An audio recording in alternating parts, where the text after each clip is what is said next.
I've heard some wild HOA stories in my time. The meticulously measured lawn heights, the approved shades of beige, the sheer, unadulterated tyranny of self-appointed suburban monarchs. But I think I might just hold the record for the most audaciously stupid HOA overreach, culminating in a pre-dawn raid that went spectacularly, beautifully wrong for them. They thought they were storming the Bastille of bylaw infractions. They had no earthly idea they were about to barge in on a bona fide county sheriff, my brother, who happened to be enjoying a rare, peaceful sleep in my guest room. Oh, the looks on their faces. Priceless. Drop a comment below, let me know where you're watching from, and tell me if you've ever had an HOA president who acted like they owned the very air you breathe, because folks, this story is a doozy. It all started, as these things often do, with a power vacuum and the wrong person gleefully filling it. Our little enclave of moderately upscale homes, Willow Creek Estates, a name far grander than the reality, had always been a fairly relaxed place. The HOA existed, mostly to manage the communal pool and make sure nobody painted their house neon pink. Then, Beatrice Maxwell was elected president. B was a woman who clearly believed her ascension to HOA president was akin to a coronation. She was probably in her late 50s, with a helmet of suspiciously immovable blonde hair, a penchant for leopard print ensembles that screamed discount safari, and a perpetually pursed expression, as if constantly smelling something unpleasant. Usually, I suspected, the scent of residents enjoying themselves without her explicit permission. Her vehicle of choice was a golf cart, naturally, but one she'd had customized with extra flags and a small, yappy dog that matched her general demeanor. She drove it around like it was a papal chariot, dispensing unsolicited advice and thinly veiled threats. I'm a retired investigative journalist. My career was built on digging into complex stories, uncovering inconvenient truths, and dealing with people far more intimidating than B. Maxwell. After decades of deadlines and chasing down leads, all I wanted was a quiet retirement. I bought my house in Willow Creek precisely because it seemed peaceful. I'm generally a live and let live kind of guy. Keep your lawn tidy, don't host death metal concerts at 3 a.m., and we're good. B, however, had other ideas. She saw the HOA bylaws not as guidelines for communal harmony, but as her personal scepter of power. The first inkling I got that B was going to be a special kind of problem came about 3 months into her reign. She unilaterally decided that all front-facing flower beds needed to adhere to a new, extremely specific planting scheme. We're talking color-coordinated, height-restricted, seasonally approved flora. My little patch of cheerful, if slightly unruly, wildflowers was apparently an affront to her vision of suburban perfection. I received a curt, typo-laden notice, complete with blurry photos of my offending marigolds. I tried reasoning with her. I pointed out the existing bylaws said nothing about specific plant types, only that beds should be neatly maintained. B just sniffed, her eyes narrowing. "Mr. Henderson," she'd said, her voice dripping with condescension, "rules are for the guidance of wise men and the obedience of fools. I am merely guiding us all to a higher standard of aesthetic appeal." The sheer audacity was almost impressive. This was just the appetizer, of course. Soon, B formed what she grandly called the Community Standards Adherence Committee, which quickly became known amongst the more rebellious residents as B's Bulldogs, or more commonly, the OO Cops. This committee consisted of B, her perpetually flustered Vice President Gerald, who looked like he'd rather be anywhere else, and 2 other sycophants who clearly enjoyed the crumbs of power B threw their way.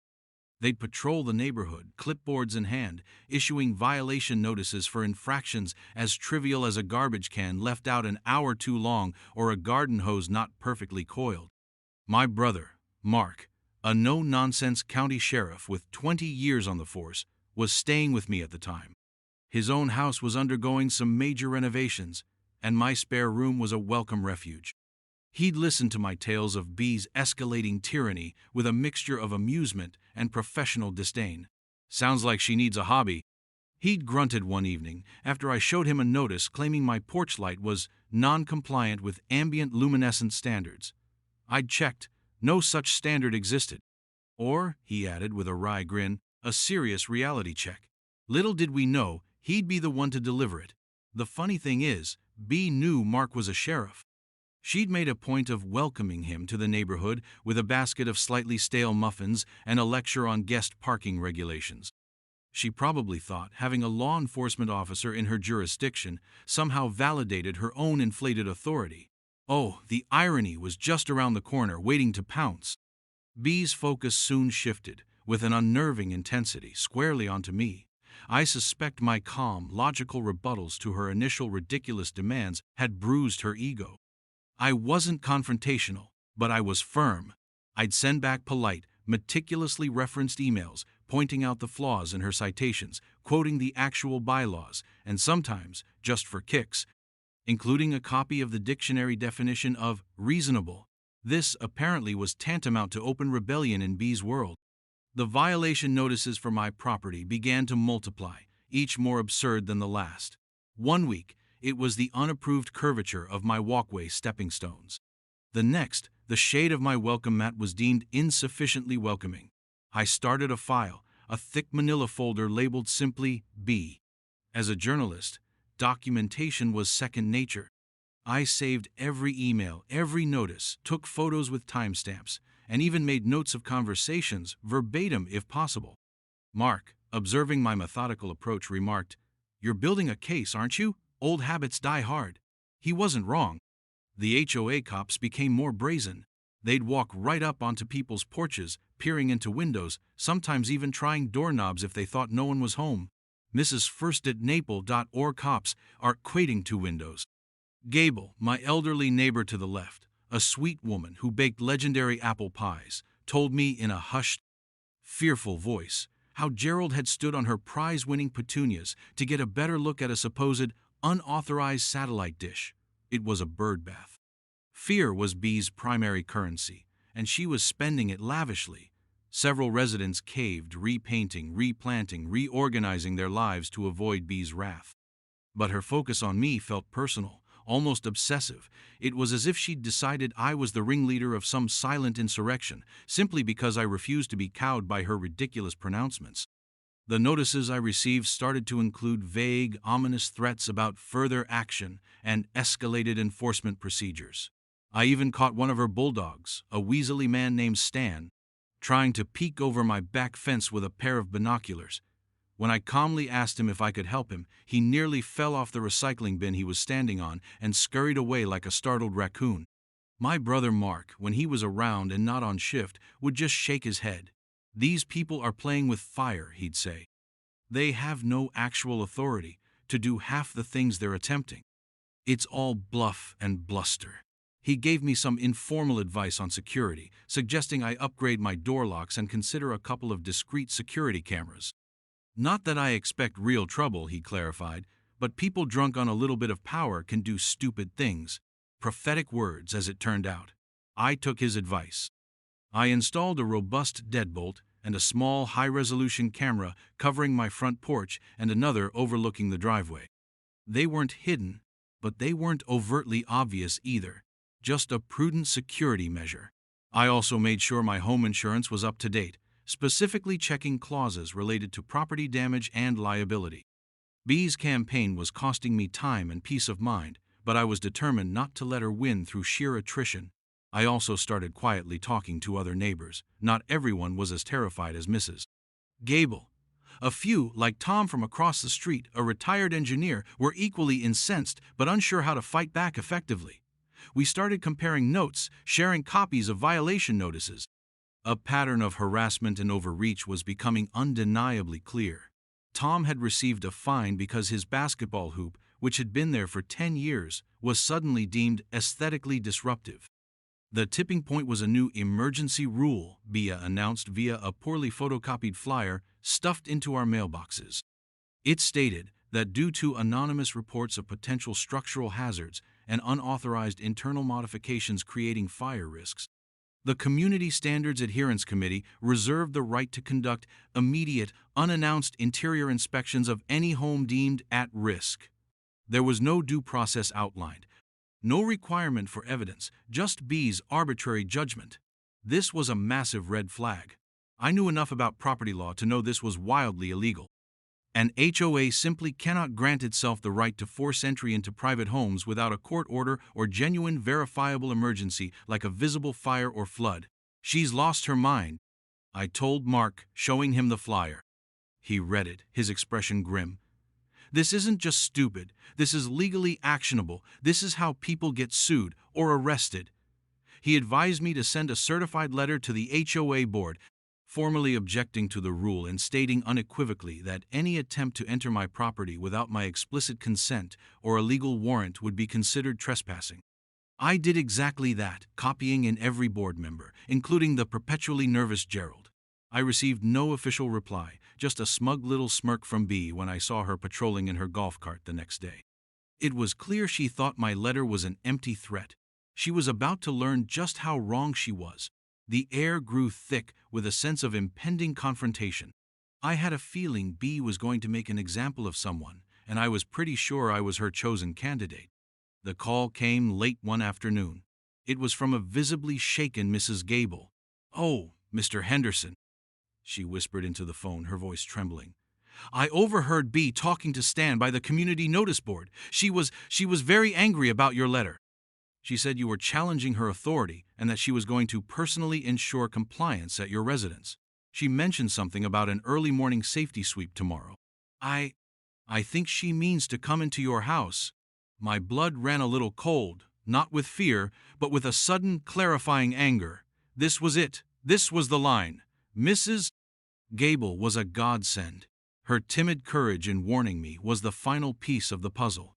I thanked her profusely, reassured her that I would handle it, and urged her to stay safe and not worry. After I hung up, I sat for a moment, processing. An early morning safety sweep. B. Maxwell, armed with her delusions of grandeur and her gang of inept enforcers, was planning to unlawfully enter my home. I immediately called Mark, who was at the county precinct finishing up some paperwork. I relayed Mrs. Gable's warning. There was a long pause on the other end of the line. Then, "She wouldn't be that stupid, would she?" he asked, though it sounded more like a statement of disbelief than a question. "Mark," I said, "this is B we're talking about. The woman who fined me for unapproved sidewalk chalk art my grandkids made that washed away in the rain 2 hours later. Stupidity is her superpower." He sighed. Okay. What time do you think this sweep is scheduled for?" "Early morning," Mrs. Gable said. "B probably thinks she'll catch me off guard, maybe even asleep," I replied. "Perfect," Mark said, a new note in his voice. "I'm due for a couple of days off. My shift ends at 2 a.m. I'll swing by your place afterwards, crash in the guest room. Let's just say I'll be available if any safety inspections occur." A grim smile touched my lips. The thought of B and her Keystone cops barging in, expecting to find a cowed homeowner, only to be confronted by an actual, uniformed, or at least very recently uniformed, sheriff, was almost too delicious to contemplate. Mark added, "And whatever you do, don't let them in. Let them make the mistake of forcing entry if they're idiotic enough. That changes everything." "Oh, I intend to," I assured him.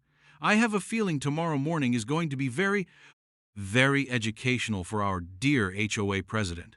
I spent the rest of the evening ensuring my camera batteries were fresh, the memory cards clear, and my front door was securely locked with the new deadbolt.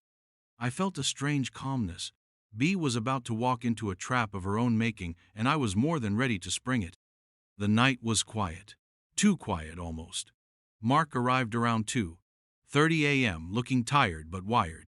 He'd changed into civilian clothes, but his badge and sidearm were, as always, securely with him, stored in his overnight bag. "Anything?" he asked, keeping his voice low. "Not a peep," I replied. "They'll probably try around dawn. Maximum psychological impact, they think." We had a quick, quiet cup of coffee. He told me, "Look, if they knock, you answer. Be polite, be firm. Tell them they're not welcome without a warrant. Record everything. If they try to force their way in, don't resist physically. Just shout for me, loudly. I'll handle it from there." He then headed upstairs to the guest room, which faced the front of the house. I stayed downstairs, ostensibly reading a book, but every nerve was on alert. The digital clock on the mantelpiece seemed to tick with agonizing slowness. 4:00 a.m., 4:30 a.m., 5:00 a.m. The sky outside was beginning to lighten from inky black to a deep pre-dawn gray, and then I heard it. The crunch of tires on the gravel of my driveway, too heavy for a regular car, more like B's stupid golf cart, trying to be stealthy and failing. Then, hushed, conspiratorial voices. My heart rate kicked up a notch. Showtime. I moved silently to the living room window, peeking through a tiny gap in the blinds. There they were. B, naturally, looking like a budget spy in a dark trench coat over her leopard print pajamas, an absurdly large flashlight in her hand. With her were Gerald, looking even more miserable than usual, and Stan, the weasel, who was fidgeting nervously. A fourth person, someone I didn't recognize, possibly a new recruit to their band of buffoons, hovered in the background. They crept up my walkway like a team of highly unqualified burglars. B gestured dramatically towards my front door. My porch camera, I knew, was capturing it all in crystal clear HD. They paused at the door. I could hear muffled whispers. Then, a sharp rap. Not a polite knock, but an authoritative, demanding summons. I took a deep breath, hit record on my phone's audio app, and walked to the door. I switched on the porch light as I approached, momentarily dazzling them. "Well, good morning, B," I said, my voice deliberately calm and even. "To what do I owe the pleasure of this pre-dawn visit?" B, momentarily startled by the light and my composed demeanor, quickly recovered her bluster.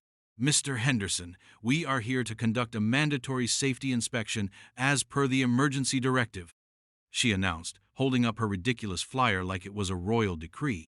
Stan and Gerald flanked her, trying to look intimidating and failing spectacularly. "Ah, yes, the emergency directive," I said, leaning against the doorframe. "The one I wrote to you about, explaining its utter lack of legal standing? The one that says you can just barge into people's homes?" "I don't think so, B." Her face tightened. "We have reports of significant safety hazards, structural instability, potential fire code violations." Gerald chimed in weakly. "It's for your own good, Mr. Henderson." "Really, Gerald?" I said, raising an eyebrow. "What specific hazard are we talking about? Because unless my house is currently engulfed in flames or visibly collapsing, you have no right to enter without my permission or a warrant, and I can assure you I'm not giving you permission." B's eyes narrowed into slits. "We don't need your permission. The HOA bylaws grant us authority," she hissed, jabbing a finger towards the flyer again. "This document gives us the right of entry in emergency situations." "And what, pray tell, is the specific observable emergency right now, B?" I asked, my voice still level. "Because all I see is you and your committee trespassing on my property before sunrise." Stan, emboldened by B's aggression, stepped forward. "We have reason to believe you've made unauthorized electrical modifications. We need to check your wiring," he squeaked, trying to sound tough. "This was Rich." I hadn't touched the wiring since the house was built. "Reason to believe?" I scoffed. "Based on what? Your vivid imagination, Stan?" B had clearly had enough of my defiance. Her face was flushed, and her voice rose to a shrill pitch. "Enough of this. We are coming in, Mr. Henderson. Either you open this door, or we will gain entry ourselves. We have a master key for emergency access." Now that was an interesting and utterly false claim. There were no HOA master keys for our individual homes. She was bluffing, or worse, actually intended to try and force the lock. This was the moment. They were escalating. "B," I said, my voice hardening. "I am telling you one last time, you are not entering my house. If you attempt to force entry, I will consider it breaking and entering, and I will call the police." B let out a short, derisive laugh. "You think we're afraid of the police? We are the authority here, Mr. Henderson. We are ensuring community safety." She then turned to the unfamiliar fourth man, a burly fellow I hadn't paid much attention to until now. "All right, Gary." The lock. Gary, who looked like he might actually know how to pick a lock or force a door, produced a small toolkit. My stomach clenched slightly. This was going further than I'd anticipated they'd dare. They were actually going to try and break in. As Gary fumbled with the lock, making metallic scraping sounds, I raised my voice clear and loud. Mark, you might want to come down here. We have some uninvited guests attempting a break-in. For a split second, nothing happened. B smirked, clearly thinking I was bluffing, calling out to some imaginary protector. Then, the unmistakable sound of heavy footsteps thudding down the stairs. The front door, a solid oak affair, suddenly rattled as Gary put more force into his efforts. And then, the deadbolt, my new heavy-duty deadbolt, gave a sickening crunch. Not enough to open, but enough to signal they were actively trying to defeat it. Just as Gary grunted and applied more pressure, the upstairs guest room window, which was directly above the porch, slid open with a sharp crack. "Hey!" A voice boomed, a voice accustomed to commanding attention and immediate obedience. "What in the Sam Hill do you think you're doing down there?" B, Stan, Gerald, and Gary froze. Utterly, completely froze. They looked up, their faces a comical mixture of shock and confusion. Standing in the window, silhouetted against the dim light of the room behind him, was my brother Mark. He was in a t-shirt and pajama bottoms, hair disheveled from sleep, but even in that state, he radiated an aura of absolute, undeniable authority. "This is private property," Mark continued, his voice like gravel. "And unless you have a warrant signed by a judge, you are committing a felony by trying to force that door," she snapped, clearly not recognizing him out of uniform in the dim light. "We are the HOA. We have a right." Mark leaned forward slightly, and the first rays of dawn caught the glint of something on the windowsill where he rested his hand. It was his badge. "I'm County Sheriff Mark Henderson," he stated, his voice dropping to a dangerously quiet level. "And you, madam, are currently attempting to illegally enter a private residence. In fact, given that you're trying to force a lock, I'd say that's attempted breaking and entering. A serious offense." The silence that followed was profound. You could have heard a pin drop on the dew-laden grass. B's jaw, which had been set in a belligerent line, slowly unhinged. Stan went pale, visibly starting to tremble. Gerald looked like he was about to faint. Gary, the lock-picking muscle, dropped his tools with a clatter and took a step back, hands instinctively raising halfway. Sheriff?" B stammered, her voice suddenly several octaves higher. But he's your brother," she said, pointing a shaking finger at me. "Irrelevant," Mark said flatly. "Right now, I'm an off-duty law enforcement officer witnessing a potential crime in progress. Several, in fact. Trespassing, attempted forced entry, harassment. Quite the laundry list you're racking up before breakfast, ma'am." He paused, then said, "I suggest you all stay exactly where you are. I'm coming down.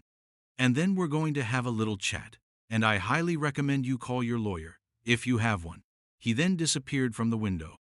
The four of them on my porch looked at each other, pure, unadulterated panic dawning on their faces. B's carefully constructed world of petty tyranny was visibly crumbling around her. The HOA cops had just run headfirst into actual law, and it was not going well for them. I almost felt a sliver of pity. Almost. The satisfying thud of Mark's boots hitting the bottom stair was the sweetest sound I'd heard in months. Mark came to the door, opened it wide, and stepped out onto the porch. He was still in his sleep attire, but he'd clipped his badge to his t-shirt. The effect was surprisingly intimidating. He surveyed the quartet of trespassers, his gaze lingering on B. "All right," he said, his voice calm but carrying the unmistakable weight of authority. "Let's start with names and why you thought it was a good idea to try and break into my brother's house at 5 in the morning." B, suddenly deflated, her bravado evaporating like morning mist, began to stammer. "Well, Sheriff, it's a misunderstanding. We're the HOA. We had an emergency directive. Safety concerns." "Ma'am," Mark interrupted, his tone patient but firm, "I saw your directive. It's toilet paper, legally speaking. It grants you no authority to force entry into anyone's home. None. What you were just doing is called attempted burglary in this state, among other things." Gerald started to hyperventilate quietly. Stan looked like he was about to be physically ill. Gary, the erstwhile lockpicker, was staring at his shoes as if they held the secrets to the universe. "Now, I have a choice here," Mark continued, pacing slowly in front of them. "I can call my on-duty colleagues, have you all formally arrested for trespassing, attempted breaking and entering, and conspiracy to commit said acts. That'll involve a trip downtown, fingerprinting, mugshots, the whole 9 yards. Or, he paused, letting the implications hang in the air, you can explain yourselves, apologize to my brother, and we can discuss how this HOA is going to operate strictly within the bounds of the law from this moment forward. B, seeing a sliver of a lifeline, however thin, latched onto it. An apology. Yes, of course. Mr. Henderson, we deeply apologize. We clearly overstepped. We were just concerned about safety. Her voice was slick with false sincerity. I just looked at her, my expression unreadable. Concerned enough to try and jimmy my lock before sunrise? I asked quietly. Mark held up a hand. The apology is a start. But this isn't just about this morning, is it? My brother tells me there's been a pattern of harassment, bogus fines, intimidation. He looked directly at B. This Community Standards Adherence Committee, it sounds less like community service and more like a vigilante squad. The sun was properly up now, painting the sky in hues of orange and pink. A few early morning dog walkers were starting to appear down the street, slowing down as they saw the tableau on my porch. A disheveled but clearly authoritative man with a badge, me looking grimly satisfied, and the notorious HOA president and her cronies looking like they'd been caught robbing a bank. The neighborhood rumor mill was about to go into overdrive, and for once, the story would be entirely accurate. Mark then instructed them, I want the names and contact information of every member of your HOA board.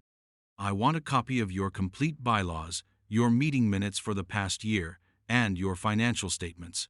My brother and I will be reviewing them, and there will be a community meeting, a proper one, very soon to discuss the governance of this association. B nodded dumbly, her leopard print pajamas peeking out from under her trench coat making her look utterly ridiculous in the harsh morning light. Gerald was scribbling furiously on his clipboard, presumably taking notes or perhaps drafting his resignation. Stan just kept muttering, I told her this was a bad idea. I told her. The immediate upshot was that Mark, while not formally arresting them on the spot, a professional courtesy he extended more for my sake and to avoid a massive local incident that would involve his own department, made it abundantly clear that criminal charges were still very much on the table. He took detailed statements from all of them separately. Their stories, predictably, started to unravel and contradict each other under even his mildest questioning. Gary, the lockpicker, quickly admitted B had hired him as security and assured him they had the full legal right to enter for inspections, even showing him the bogus emergency directive. He claimed he was just following orders. Stan and Gerald tried to minimize their involvement, painting B as the sole architect of the plan.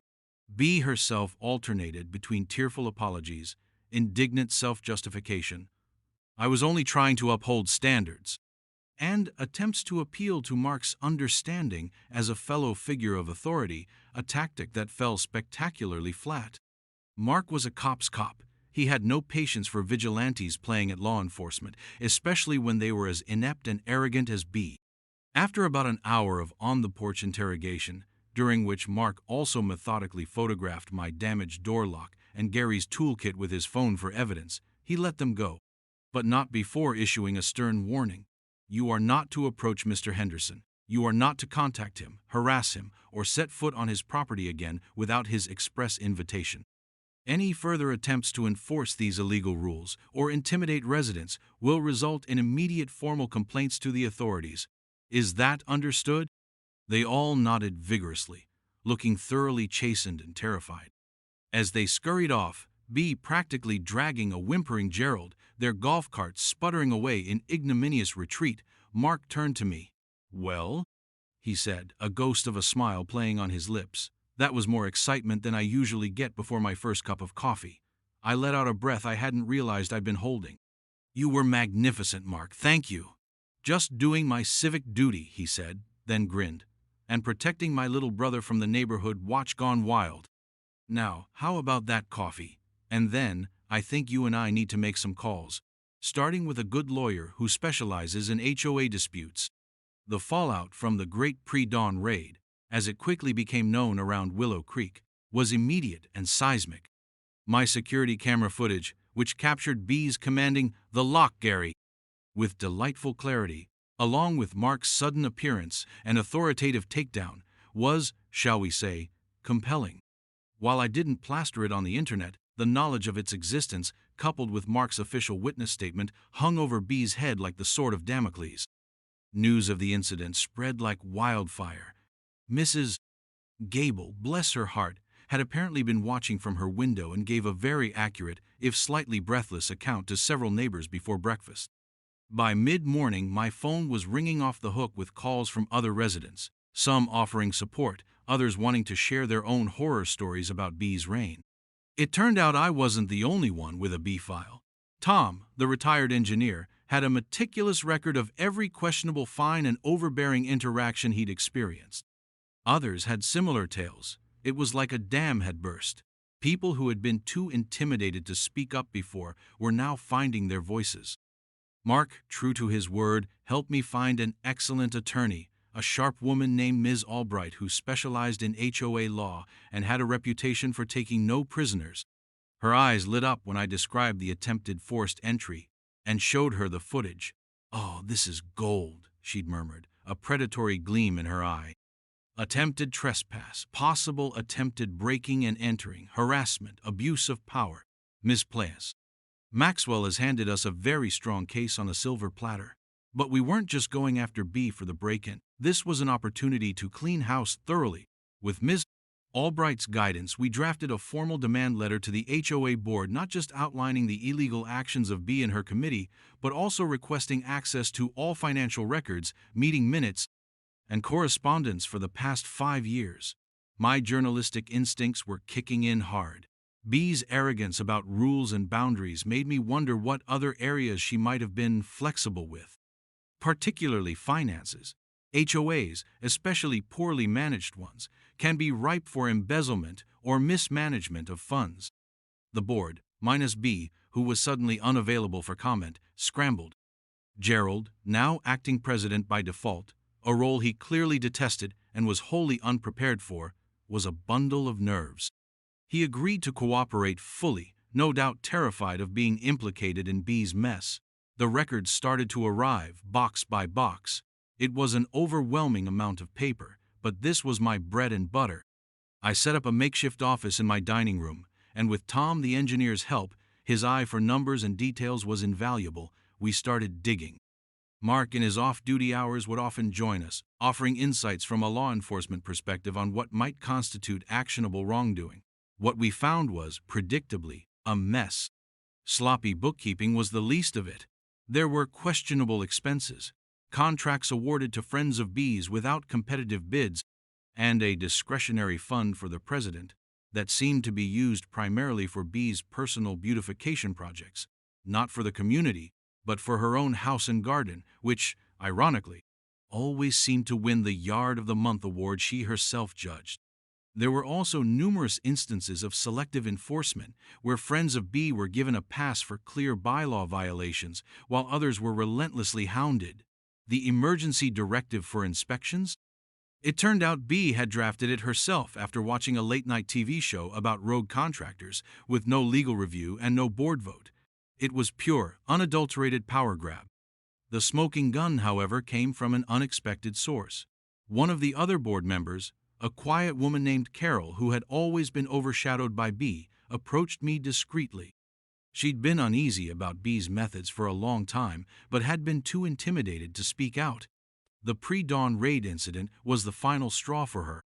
She provided us with copies of emails where B explicitly instructed the HOA cops to target specific residents she disliked, including me, and to find something, anything, to cite them for. There was even an email chain discussing how to use fines and legal threats to encourage problematic residents to move. This wasn't just incompetence or overzealousness. This was a deliberate, orchestrated campaign of harassment. Ms. Albright was ecstatic. "This is malicious prosecution territory," she said, rubbing her hands together. "Coupled with the financial irregularities and the attempted break-in, we have enough to not only oust Ms. Maxwell, but potentially pursue civil damages and refer matters for criminal investigation." The pieces were all falling into place.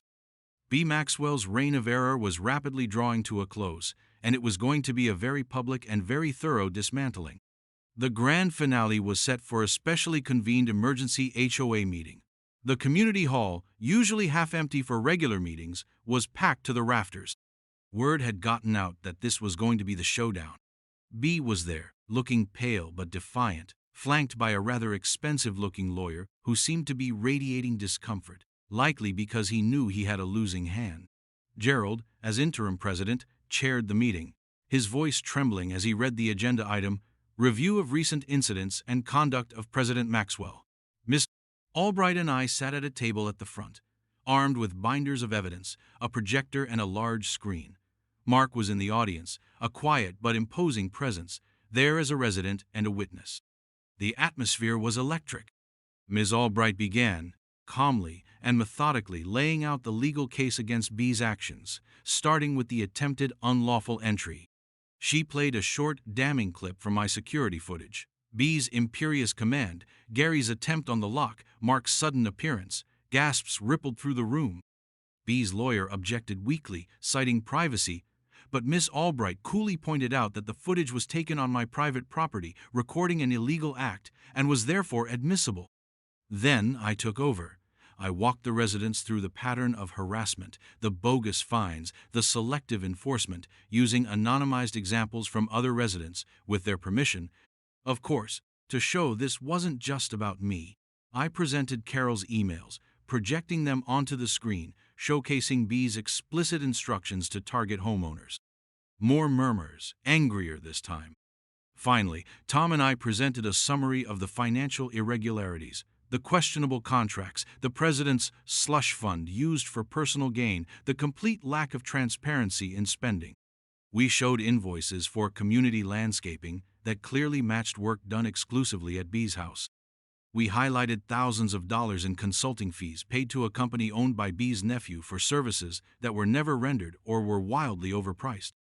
B attempted a defense.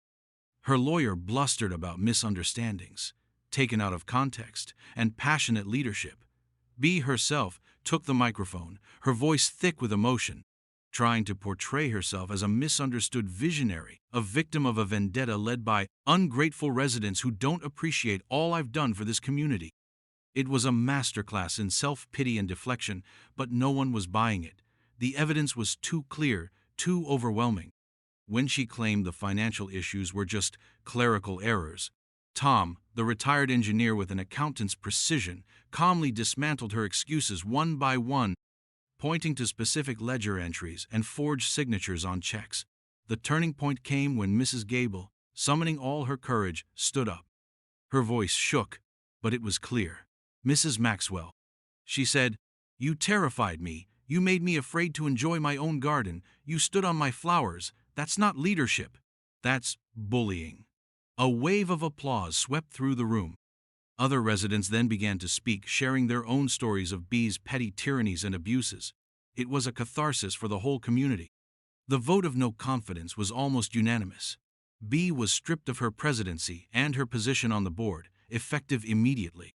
Her lawyer quickly hustled her out of the room, amidst a chorus of boos and calls for accountability.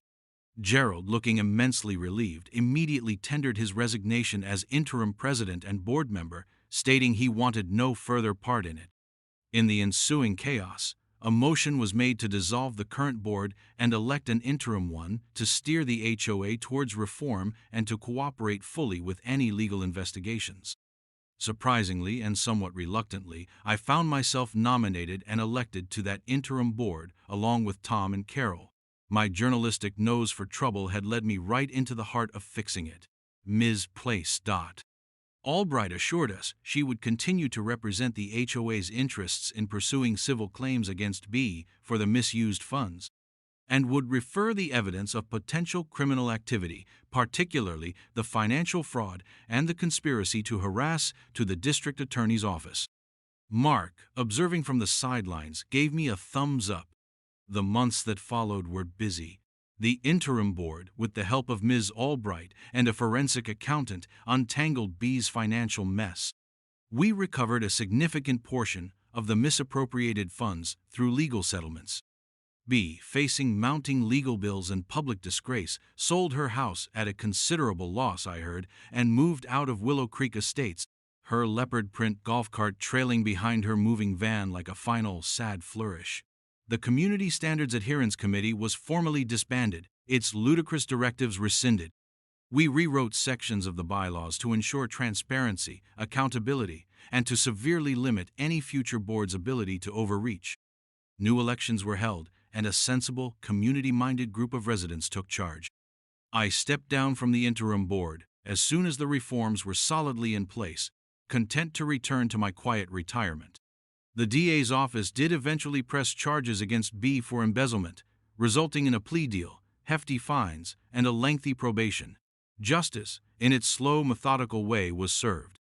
Willow Creek Estates is a different place now. The oppressive atmosphere is gone, replaced by a sense of camaraderie and mutual respect.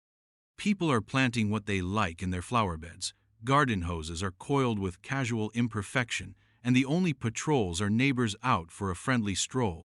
My porch light meets my own ambient luminescence standards, and my welcome mat is just the right shade of welcoming. Mark's renovations are long finished, but he still comes over for coffee, and we sometimes laugh about the great pre-dawn raid. He always says it was the most satisfying arrest he never officially made. The biggest lesson from all this? Power, even the tiny, insignificant power of an HOA presidency, can corrupt if left unchecked.